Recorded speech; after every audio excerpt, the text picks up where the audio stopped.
Welcome to another episode of the Voice of Influence podcast. I'm your host, Fong Chua, and with me on this journey is the happiest person on earth, my co-host, Ms. Stacy McPherson.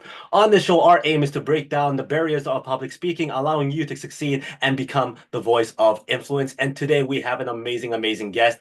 She is a person who I've had the privilege of seeing on stages a few times, hearing her speak and learning from her.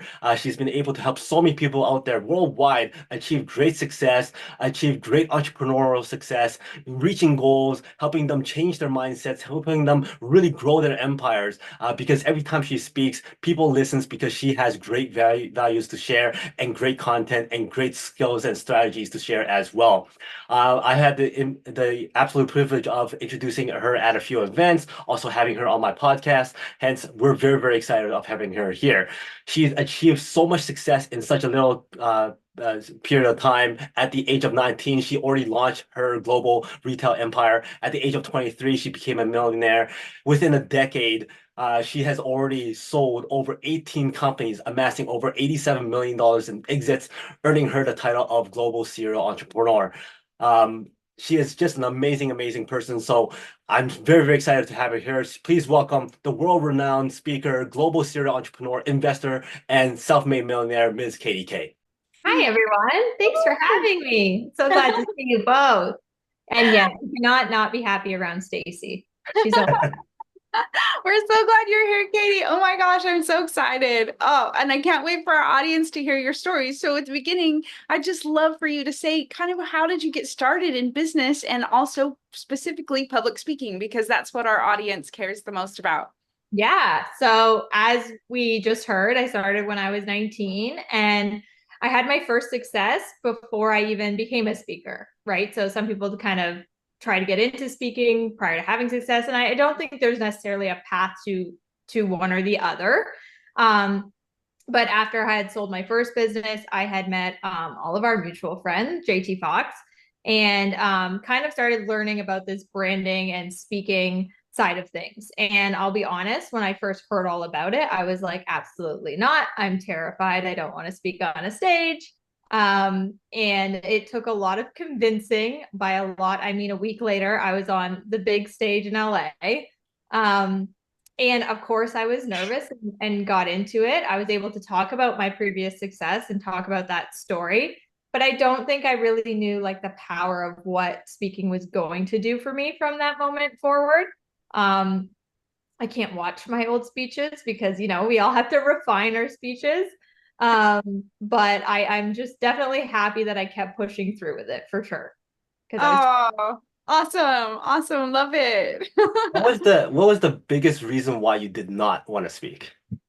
I mean, it's funny because you guys kind of know me now. So it's like we wouldn't assume this of Katie, but I am very introverted. So the thought of speaking in front of people was terrifying to me. I just, yeah, I think I wasn't pushed to do any of it in school or anything like that, so I didn't really have any experience. It's not like I was valedictorian or I was, head of something where I even spoke in front of the high school. It's never had any experience. So it was more of just nerves than anything else. I was more confident, like when the doors closed and I'm doing my business. I'm very confident in that, but then to get on a stage and share what I had done was terrifying.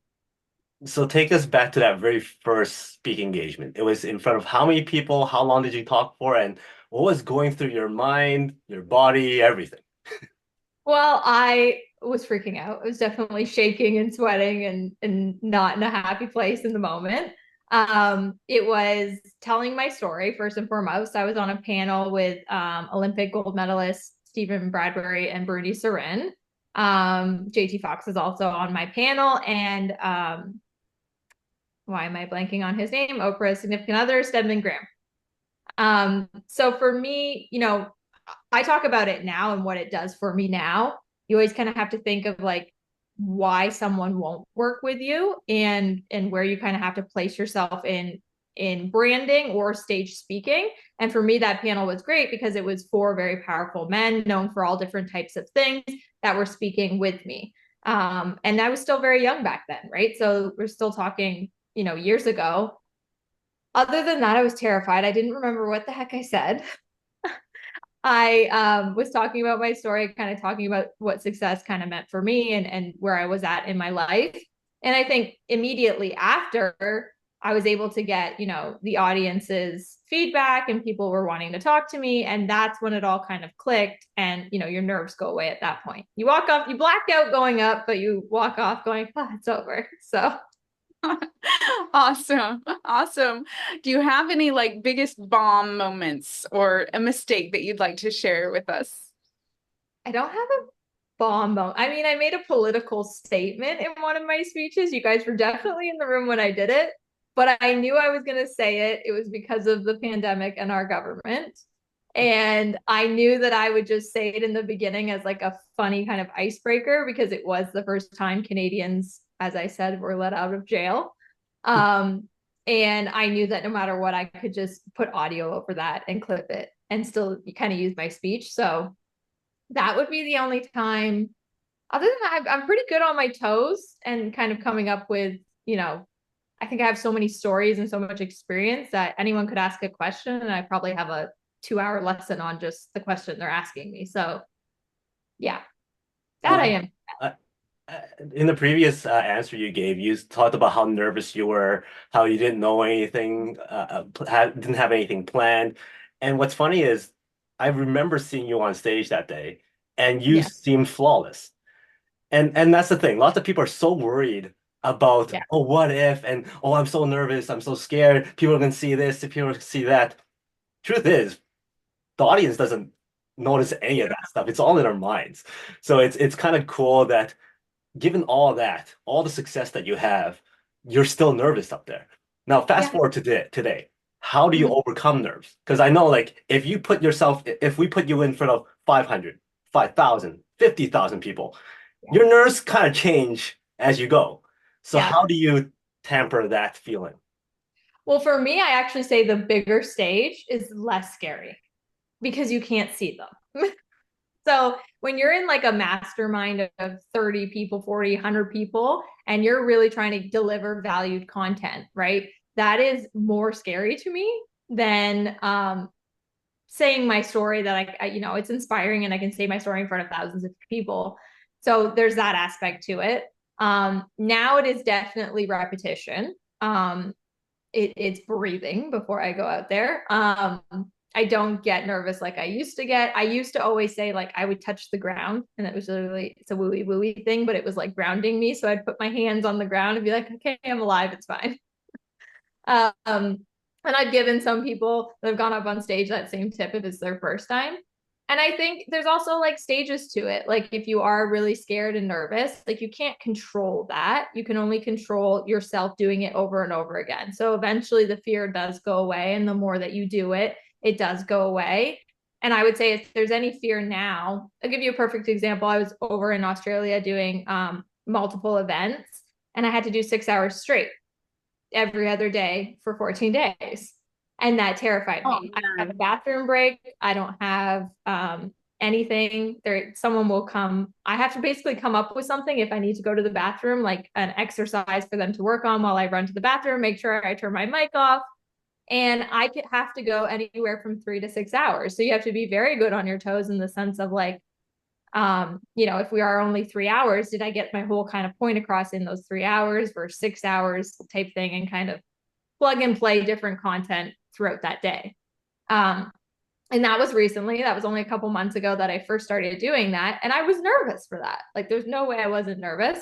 I could hear it in my voice. My voice was shaking for like the first 10 minutes. I start like rambling, going really fast because my heart's racing. And then I just kind of chilled out and went with it. And now I feel like I could do that in my sleep. Right. So I think it's repetition. Anything that you're scared of or anxious of, you just have to keep doing over and over again. Yes. Oh my gosh, so good. That's such good advice. And then I was curious if you had any kind of like funny experiences or something humorous you could share with us. Right. I mean, other than dresses ripping all the time on me. Oh my gosh. I always have clothing malfunctions. God bless Tracy. Yeah, I always have like something will rip or I have to like go up on stage this way because now like if I'm ripped, I got to go this way. Recently in Toronto this weekend, there was like a second step on the stage And I was like, there's no way I can get up there if I don't have someone with me. So again, had to make sure our security person was coming with us. And I was like, can you help me up and don't leave me up there and make sure you come and get me back down. But yeah, I always have malfunctions with clothing. Oh my gosh. Tell us a specific one. Like describe the clothing. It's like a black dress, which will always be on my knees. And it's like it's always the hem like down by my leg. So it's not like horrible. Nothing crazy is going to happen. But I'm always like cautious of it because, you know, when you go sit in a panel or you go sit in a chair, it's like, do I have the left chair or do I have the right chair? And then we're having to switch things up last minute because I can't go change. So yeah, those would be my funny ones. Okay. Now, a lot of public speaking is on spur of moment, as you kind of specified there. You don't know what's going to happen. There's a Yeah. lot of people out there that prepares, memorizes, and if it's off script at all, they completely collapse. How do you deal with the on spur of moment, impromptu stuff that comes in that you're not prepared with, but you're still able to handle it? So I think that's what makes people resonate with me because I don't write anything. I don't write one script. I don't go in with a plan. Quite literally speak off the cusp every time. Now, even in that like 6 hour speech, I have like pictures on slides, and then I know that I can pull content from like a picture. It's going to remind me of this, or that.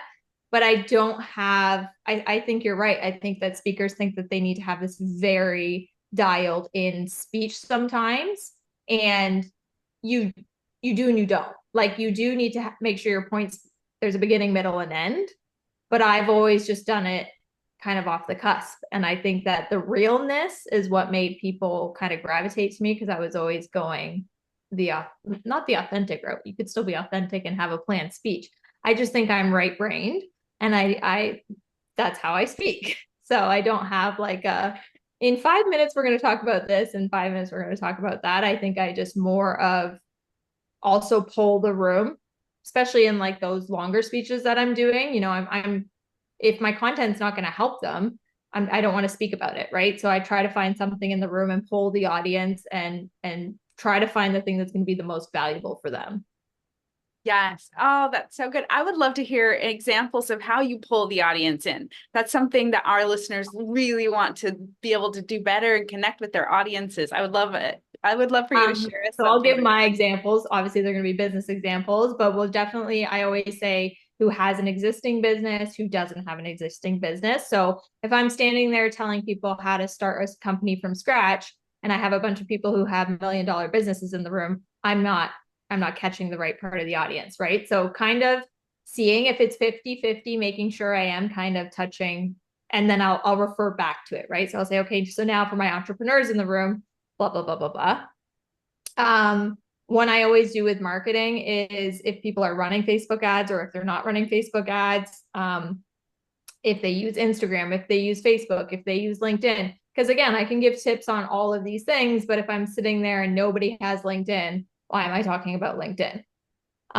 So I think that when you constantly ask those questions, it doesn't matter what you speak on. It could be market, could be any of these things. Just because you're so good at one specific thing, if your audience has no idea anything about it, you have to go back to the basics, right? And I've been in rooms where I've, who uses Instagram? Put your hand up. And not many people do. And I can't give them my advanced Instagram knowledge of how to market your business. I have to go back to, okay, let's create a page, right? And in order for them to be engaged, you have to go back to the basics, because otherwise they're just going to tune out the second I start talking about KPIs and Instagram ads and using all this terminology. I've lost them, right? They've gone to sleep on me. So whatever you're talking about, you can pull, you can ask questions on sales and how they're marketing, or you could ask business questions as far as types of industries even. Because I do a lot of different things, but again, if we have a lot of construction people in the room, I'm going to talk more about that. If we have more real estate, as much as everybody knows I'm not a real estate girly. I do real estate, but I hate it. But I will talk about it if the room's full of real estate people, right? I want them to be engaged. So it's making sure that you're not offbeat and that someone can always resonate with what you're saying. No, Awesome. there are people out there who goes, okay, I really want to go out there and do a presentation. I want to become a speaker. What would you recommend them do? Like for you, it sounds like you're a person who's really good at being thrown into the fire and surviving, and then taking that experience and just grow, grow, grow. Yeah. Would you recommend that to anybody to kind of just go and do it, I or something? definitely do when it comes to like the fear of it. Because I feel like you could be offered any opportunity, and if you're scared of it, you won't take it. So yes, definitely just jump, take action, go do it first and foremost. If I was starting out, I wouldn't be worried about the size of the stage. I wouldn't be worried about, I would just any opportunity I could get to be on stage, I would take, paid or free, to be honest. Like a lot of us speakers, you have to start by paying to be on a stage. And if that's the thing that's going to get you on other stages for free, that's worked for me many ways. Then, that's just a reality of the world. I think if the opportunity is there, to take it, because what comes from it, you can't see. And I was one of those people that was like, I'm a business girl. Like nobody even needs to know who I am. I don't need to be on social media. I just stay in my lane and do my thing. But then once I went through it, I understood how much value it actually has. In every type of business. It's not just meeting people and connections. It's how you're using the stage and how you're using those pictures and positioning them properly. And, one stage, no matter how big or how small, will get you to the next one, will get you to the next one, and it'll lead you to opportunity and opportunity. The thing is, no matter if you bomb or not, like if I screwed up the entire presentation, which you guys just said, like I didn't, but I was like, that was horrible.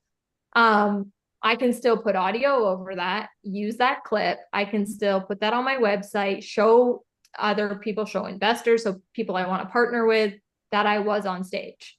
And it's a psychological thing. If I go hang out with Kim Kardashian tomorrow, everybody's going to be talking that I hung out with Kim Kardashian. It's the same thing. Mm-hmm. It's, oh, like, how did she get there? I love it. Yes, that's so good. And then you're going into it with this perspective, like, hey, whatever happens, I'm going to get some good out of this. And I'm going to overcome my fear by practicing. And so it's this mentality that I think is so powerful for people who are just starting out. Like seriously, really helpful. Thank you for that. So good. I do have a question. When you are thinking about how to expand your reach, like how to help more people or how to get in front of more people, what advice would you give to help people be able to expand that? You gave us a few tips. Is there anything else you could share with us? I would definitely say start a podcast. I mean, we're doing it right now, right? Like now, anyone who listens to this, because if you guys found out about me, maybe if I share it or someone sees it on my page, they're now going to find out about you. It is the most organic, easy way to grow an audience. It's something I don't do enough. First to admit it.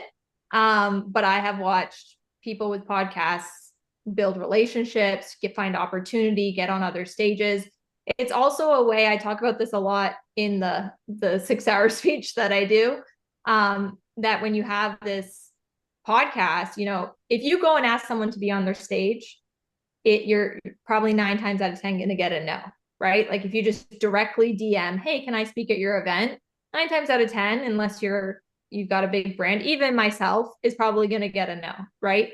If I come to it with a value add of, hey, can I interview you on my show, and start talking about their event and build a relationship with them and keep providing value to them, the odds of me getting on their stage are better than me just sending a cold DM, because I've now opened them up to my audience, and vice versa. And so, get creative of ways as far how to connect with these people. Nobody likes being sold to. No one likes being begged at. So, think of ways that you can provide value to them to get on their stage. And I've seen it be done tons and tons and tons of times. So the event that we were at last weekend was a result of a podcast interview that led to a stage appearance. And that was 2,500 people. So, and anyone can do that. Like, yes, if you go and ask a big celebrity to be on your podcast, their assistants are going to be checking how many people view your podcast, right? I understand that. But a lot of the people that you're actually trying to connect with don't even know that that exists. They're not looking at how many people are listening to your podcast. They're not looking at how many shares and likes it's getting. They're just looking at the fact that, hey, this person took time, provided value to me, and wanted to interview me on their show. So that's my biggest recommendation. Find ways of going around the door in a value approach as opposed to just knocking on the door. Nice. I love that visual. I have one final formal question for you, and that is, lots of people out there goes, well, I'm not looking to become a professional speaker. I'm not looking to go all around the world speaking all the time. But how has speaking impacted your life outside of business? Has it changed your ability to connect, build relationships, have more confidence? Like, what have you seen change since you've become a speaker? I mean, many things. I of course wish I didn't have to do it. Like, it's still don't like doing it, but I know that, it's the people who come up to you and say you inspired me, or like, I could see myself in you. And I remember listening to someone else speak, and that's the reason that I wanted to get into it. So I think it has definitely a confidence boost to it.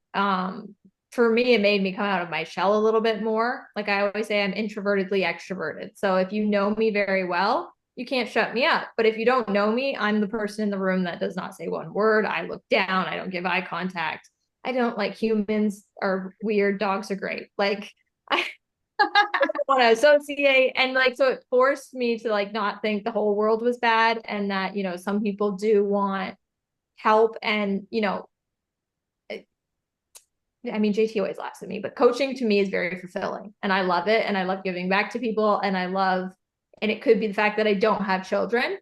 And speaking has been able on a larger scale to go and find more people to help, to give back. And like, I get way more reward in life helping someone else with their business than I do just running my own. It's not monetarily ever the right avenue to go down, but if I didn't have it, I don't think I would be fulfilled in life. And speaking has given me that. So, yeah. Thank you. Stacy, anything else you wanted to ask? Oh, I love that. I just love that you're giving back, that you enjoy that, and that people can look to you as that role model, because that's what we want. Is we want a role model who really cares about the message that we're giving, and that really loves it just for the sake of helping people. It's just so powerful. And so I just want to thank you for that, Katie. Yeah. Very, very awesome. Before we close this off, a couple quick rapid fire stuff for you. Give me the first thing that comes to mind. Okay. If you get to pick any person to speak with, it could be fictional or real. Who would you like to stand side by side, share the stage, and speak with? Walt Disney. Nicely picked. Hidden talent. Hidden talent? Ooh, singing. Ooh. Woo. Go-to song. No. You don't have to Don't sing tell it. anyone this. All right. How about this? Your intro song. My intro song. So This what girl's do on they? fire.